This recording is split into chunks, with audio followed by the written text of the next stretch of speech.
Start ಆಗಿ almost ಅಲ್ಲಿ 6 month ಆಗ್ಲಿಕ್ಕೆ ಬಂತು. ತುಂಬಾನೇ ನಾನು ಖುಷಿಯಾಗಿದ್ದೀನಿ. ಯಾಕಂತಂದ್ರೆ ಇಂಥ ಅಪರ್ಚುನಿಟಿ ಕೊಟ್ಟ ದಿನಕರ್ ಸರ್ ಮತ್ತೆ ಗಾರವಾಡ್ ಸರ್ ಅವ್ರಿಗೆ ನಾನು ತುಂಬಾನೇ ಆಭಾರಿಯಾಗಿದ್ದೀನಿ.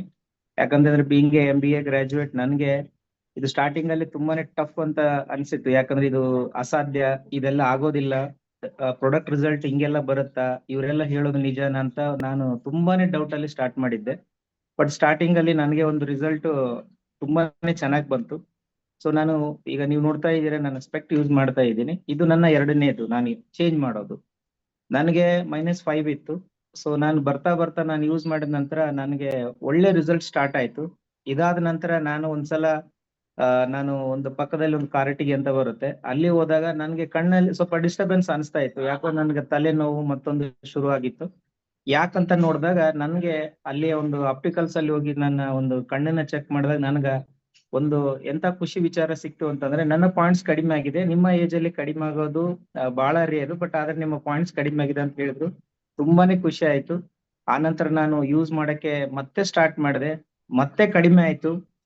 ನನ್ಗೆ ಹೆಂಗಾಗಿದೆ ಅಂತಂದ್ರೆ, ಇದು ಒಂಥರ ಸಂಜೀವಿನಿ ಅಂತ ನಾವೆಲ್ಲ ಮಾತಾಡ್ಬೇಕಾದಾಗ ಹೇಳ್ತಿರ್ತೀವಿ. ನಿಜವಾಗ್ಲೂ ಕೂಡ ಇದು ನನ್ನ ಅನುಭವ ಕೂಡ ಬಂದಿದೆ, ಇದು ನಿಜವಾಗ್ಲೂ ಕೂಡ ಸಂಜೀವಿನಿ. ಹಾಗೆ ರೀಸೆಂಟ್ಲಿ ಈಗ ನನ್ನ ಟೀಮ್ ಅಲ್ಲಿ ಆಲ್ಮೋಸ್ಟ್ ಆಲ್ ಒಂದು 20-30 ರಿಸಲ್ಟ್ಸ್ ಹೆಂಗಿದೆ ಅಂತಂದ್ರೆ ಮಿರಾಕಲ್ ರಿಸಲ್ಟ್ಸ್ ಬಂದಿದೆ ನಮ್ಮ ಉತ್ತರ ಕರ್ನಾಟಕ ಭಾಗದಲ್ಲಿ. ಹಾಗೆ ನನಗೆ ಅತಿಯಾಗಿ ನನ್ನ ಮನಸ್ಸಲ್ಲಿ ಉಳಿದಿರ್ತಕ್ಕಂಥ ಒಂದು ರಿಸಲ್ಟ್ ಏನಪ್ಪಾ ಅಂತಂದ್ರೆ, ಕೊಪ್ಪಳದ ಹತ್ರ ಒಂದು ಕಾಟ್ರಳ್ಳಿ ಅಂತ ಒಂದು ಹಳ್ಳಿ ಬರುತ್ತೆ. ಅಲ್ಲಿ ಒಬ್ಬ ಶಾಂತಪ್ಪ ಅನ್ನೋ ಪರ್ಸನ್ಗೆ ನಾನು 1 ಮಂತ್ ಬಿಫೋರ್ ನಾನು ಆ ಪ್ರಾಡಕ್ಟ್ ಅನ್ನ ನೀಡಿದ್ದೆ. ನಾನು ಕೊಡ್ಬೇಕಾದಾಗ ಆ ವ್ಯಕ್ತಿಗೆ 2 ಸಲ ಆಪರೇಷನ್ ಆಗಿತ್ತು. ಆ ಆಪರೇಷನ್ ಏನಪ್ಪಾ ಅಂತಂದ್ರೆ ಡಿಸ್ಕ್ ನ ಬಲ್ಜ್ ಆಗಿ ಬೆನ್ನು ಮೂಳೆಯಲ್ಲಿ ಸಮಸ್ಯೆ ಆಗಿ ಅವ್ರಿಗೆ 2 ಸಲ ಆಪರೇಷನ್ ಆಗಿದೆ. ಪರಿಣಾಮ ಏನಾಗಿದೆ ಅಂತಂದ್ರೆ, 2 ಸಲ ಆಪರೇಷನ್ ಆದ್ರೆ ಅವ್ರಿಗೆ ಪ್ಯಾರಾಲಿಸಿಸ್ ಆದಂಗೆ ಟೋಟಲ್ ನಡುವಿನಿಂದ ಕೆಳಗಡೆ ಭಾಗ ಎರಡು ಸ್ವಾಧೀನ ಇಲ್ಲ, 2 ಕಾಲುಗಳಲ್ಲಿ ಸ್ವಾಧೀನನೇ ಇಲ್ಲ, ಶಕ್ತಿ ಇಲ್ಲ, ನರಗಳ ವೀಕ್ನೆಸ್. ಅವ್ರ ಹೆಂಗಂತಂದ್ರೆ ಇವನ್ ಅವ್ರಿಗೆ ಯೂರಿನ್ ಪಾಸ್ ಮಾಡ್ಲಿಕ್ಕೂ ಕೂಡ ಪೈಪ್ ಹಾಕಿದ್ದಾರೆ.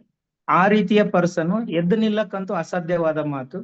ಆ ರೀತಿ ಇರ್ತಕ್ಕಂಥ ಒಂದು ಸನ್ನಿವೇಶ ಇತ್ತು. ನಾವು ರಾತ್ರಿ ಅಲ್ಲಿ ಲೋಕಲ್ ಲೀಡರ್ ಗಳಾಗಿರ್ತಕ್ಕಂಥ ಉಮಾ ಮೇಡಮ್ ಮತ್ತೆ ಗವಿಸಿದ್ದಪ್ಪ ಸರ್ ಅವ್ರ ಕಡೆಯಿಂದ ಹೋದಾಗ ಅವರ ನೋಡಿ ಗಣನೀಯ ಸ್ಥಿತಿ ನೋಡಿ ನಿಜವಾಗ್ಲೂ ಕೂಡ ತುಂಬಾನೇ ಬೇಜಾರಾಯ್ತು. ಯಾಕಂದ್ರೆ ಅವ್ರು ಹೇಳ್ಬೇಕಂತಂದ್ರೆ ಲೆಫ್ಟ್ ಅಲ್ಲಿ ಒಬ್ರು ರೈಟ್ ಅಲ್ಲಿ ಒಬ್ರು ಕೈ ಹಿಡಿದು ಏಳಿಸ್ಬೇಕು, ಆ ರೀತಿ ಒಂದು ಪರಿಸ್ಥಿತಿ. ಸೊ ನನ್ಗೆ ಏನಾಯ್ತು ಅಂತಂದ್ರೆ ಅದನ್ನೆಲ್ಲ ನೋಡಿದ ನಂತರ ನಮ್ಮ ಪ್ರಾಡಕ್ಟ್ ಅನ್ನ ನಾವು ಅವ್ರಿಗೆ ನೀಡಿದ್ವಿ. ಆಮೇಲೆ ಪರ್ಸನಲ್ ಕಾನ್ಫಿಡೆನ್ಸ್ ಕೂಡ ಕೊಟ್ಟಿವಿ. ಹೋಪ್ ಫಾರ್ ದಿ ಬೆಸ್ಟ್, ಎಲ್ಲಾನು ಒಳ್ಳೇದಾಗತ್ತೆ ಅಂತ ಹೇಳಿ. ಆಫ್ಟರ್ 1 ಮಂತ್ ಮತ್ತೆ ಅವರು ಈಗ ಹೆಂಗಾಗಿದೆ ಅಂತಂದ್ರೆ ಅವ್ರು ನಡೆದಾಡ್ತಾ ಇದ್ದಾರೆ. ಯಾರ ಸಹಾಯ ಇಲ್ಲದೆ, ಯಾವ ಒಂದು ಅವರಿಗೆ ಒಂದು ಸ್ಟ್ಯಾಂಡ್ ತರ ಮಾಡಿದ್ರು, ಆ ಸ್ಟ್ಯಾಂಡ್ ಇಲ್ಲದೆ ಇವಾಗ ಆರಾಮಾಗಿ ನಡೆದಾಡ್ತಾ ಇದ್ದಾರೆ. ಅದಾದ ನಂತರ ನಾವು ಅವ್ರ ಮನೆಗೆ ಹೋದಾಗ ಎಂಟೈರ್ ಫ್ಯಾಮಿಲಿ ನಮಗೇನು ಖುಷಿಯಿಂದ ಅವರು ಆಲ್ಮೋಸ್ಟ್ ಆಲ್ ಅವತ್ತು ನಾನು ಹೋದಾಗ ಅವ್ರ ಮನೆಯಲ್ಲಿ 30 ಜನ ಮೇಲೆ ಇದ್ರು. ಯಾಕಂದ್ರೆ ಅವತ್ತು ಆ ಊರಲ್ಲಿ ಒಂದು ಜಾತ್ರೆ ಇತ್ತು.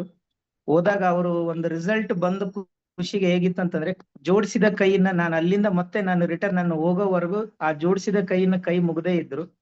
ಸೊ ನನಗನಿಸ್ತು ಇಂಥ ಸೌಭಾಗ್ಯ, ಇಂಥ ಒಂದು ಖುಷಿ ಎಲ್ಲೂ ಸಿಗೋದಿಲ್ಲ, ಅದು ಸಿಕ್ಕರೆ ಈ ಬೈಟೋರಿಯಂ ಅಲ್ಲಿ ಮಾತ್ರನೇ ಸಿಗುತ್ತೆ ಅಂತ ಅನ್ಕೊಂಡೆ. ತುಂಬಾನೇ ಖುಷಿ ಆಗತ್ತೆ. ನಾನು ಒಬ್ಬ ಅಸೋಸಿಯೇಟ್ ಆಗಿ ನಾನು ಈ ಬಿಸ್ನೆಸ್ ಅಲ್ಲಿ ಇದೀನಿ ಅನ್ನೋದಕ್ಕೆ ತುಂಬಾನೇ ಖುಷಿ ಆಗುತ್ತೆ. ಈ ಆಪರ್ಚುನಿಟಿ ನೀಡಿದ ಎಲ್ಲಾ ಲೀಡರ್ಸ್ ಗಳಿಗೆ ಮತ್ತು ಮಿಸ್ಟರ್ ಸಾಗರ್ ಜೋಶಿ ಸರ್ಗೆ ತುಂಬ ಹೃದಯ ಧನ್ಯವಾದಗಳು ಹೇಳ್ತೀನಿ. Thank you so much sir.